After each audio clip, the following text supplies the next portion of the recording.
गुड़िया छोटे बच्चों का सबसे फेवरेट खिलौना होता है। आजकल मार्केट में विभिन्न प्रकार के खिलौनों की भरमार है।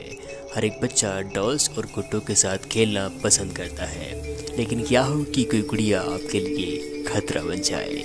आपने बॉलीवुड मूवी में एक मूवी का नाम ज़रूर सुना होगा, खिलौना बना खलनायक। शायद आपको कुछ याद नहीं आया। तात्या बिच्छू। आई होप कि आप पहचान चुके होंगे। बहुत ही ज़्यादा फेमस हुआ था। क्या आपको पता है कि दुनिया में कुछ इस प्रकार की गुड़िया या डॉल्स मौजूद हैं जो सच में श्रापित या भूतिया है। तो आज की हमारे इस वीडियो में हम बात करने वाले हैं कुछ ऐसी ही श्रापित गुड़ियाओं के बारे में। नंबर 1 पर आता है एनाबेल, सबसे भूतिया गुड़िया। इस भूतिया गुड़िया की कहानी लगभग 1970 की है। अमेरिका में एक माँ ने अपनी बेटी डाना को उसके जन्मदिन पर एक गुड़िया गिफ्ट दी। शुरुआत में वह गुड़िया बस एक खिलौना थी, लेकिन धीरे धीरे रात को वो गुड़िया हिलने लगी। कहीं वो रात में जाकर कुर्सी पर बैठ जाती, तो कहीं वो सुबह गार्डन में पड़ी मिलती। कभी कभी तो गुड़िया पर खून के धब्बे भी लगे मिलते। इसके बाद डाना की माँ ने पैरानॉर्मल एक्सपर्ट को बुलाकर वहाँ पर गुड़िया को दिखाया, तो उन्होंने बताया कि वो गुड़िया बहुत ही ज़्यादा नेगेटिव एनर्जी से भरी हुई है और इस गुड़िया को तंत्र मंत्र के सहारे बड़ी कड़ी मशक्क़त के बाद काबू कर लिया गया। इसके बाद इसे वॉरेन के ऑकलेट म्यूज़ियम में शीशे के सेक्स में रखा गया है। इसे हाथ न लगाने की चेतावनी दी गई है और रात में यहाँ पर कोई नहीं आता। क्या आप जाना चाहेंगे ऐसे म्यूज़ियम में और गुजारना चाहेंगे एक रात? नंबर 2 पर आता है रॉबर्ट, काले जादू वाला बोलने वाला खिलौना। रॉबर्ट एक खिलौना है। रॉबर्ट यूजिस ऑटो नामक एक व्यक्ति ने यह खिलौना उसके नौकर ने गिफ्ट में दिया था।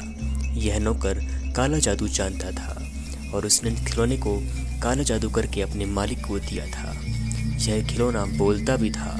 रॉबर्ट के माता पिता ने कई बार रॉबर्ट का नाम लेते हुए सुना है। अब ये खिलौना एक मार्लिटो म्यूज़ियम ईस्ट में स्थित है। नंबर 3 पर आती है मैडी, असाधारण शक्तियों वाली गुड़िया। मैडी नाम की इस डॉल की मालकिन ने बताया कि इस डॉल में कुछ अजीबोगरीब शक्तियाँ थीं। उन्होंने बताया कि आधी रात को घर में किसी बच्चे की रोने की ज़ोर ज़ोर से आवाज़ सुनाई देना।